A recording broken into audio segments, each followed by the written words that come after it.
بسم الله الرحمن الرحيم وبه نستعين على أمور الدنيا والدين. السلام عليكم ورحمة الله وبركاته.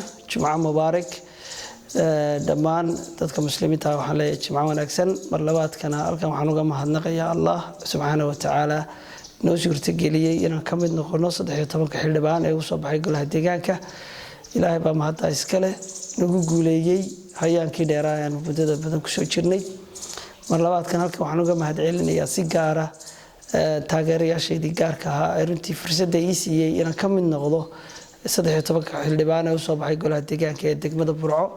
waxaan leeyahay ku mahadsantihiin taageeradiinii aad iyo aad baan ugu mahadsantihiin runtii waan idinka mahadcelinayaa haddaad tihiin saxafiyiin haddaad tihiin haween dhalinyaro sports aqoon-yahano magaraysaa waayeel haween dhammaantiin aad iyo aad baan idinka mahadcelinayaa sida miisaanka iyo mugale ay taageerteen runtii codadiina waxay ka soo baxday maanta codadkii aan ka helay gobolkii ka soo baxday.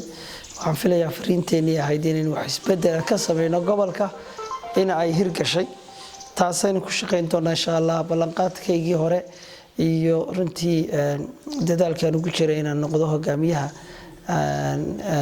degmada duqa degmada insha Allah halkaygu halkii waa stepka labaad ma garanaysaa waxa weeyaan waa talaabada labaad ee qaadayno insha Allah bismillaah kariim. waxaan rajaynaynaa inaan guuleysan doono. waxaan aad iyo aad idinka mahadcelinayaa runtii sida ay taageerteen. waxaan kaloo halkan uga dirayaa in ilaahay runtii uu qalbiga u adkeeyo in ilaahay magaraysan niyad jab oo ka ilaaliyo xildhibaanadii kale 36 xildhibaan ee golaha deegaanka ay u suurtageli weyday inay ku soo baxaan.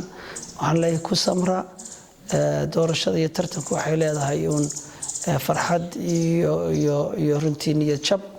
marka waxaan idinka rajeynayaa ilaahay inaanu idin niyad jabin inaa ma garanaysaa ku samirtaan inaad waxa weeyaan waa tijaabadii koowaad ee mar labaadna ku daydaan oo u soo diyaar garowdaan ka barataan 10 wixii idinka khaldamay maalinta labaad sida ugu soo bixi lahaydeen.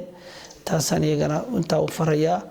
aad iyo aad baa mahadsantiin shacabka halkan iga daawan doona runtii qiimaha badan aad ka jecelahay fariinteennii iyo taageeradiinina aad baa ugu mahadsantihiin. wassalaamu calaykum waraxmatullaahi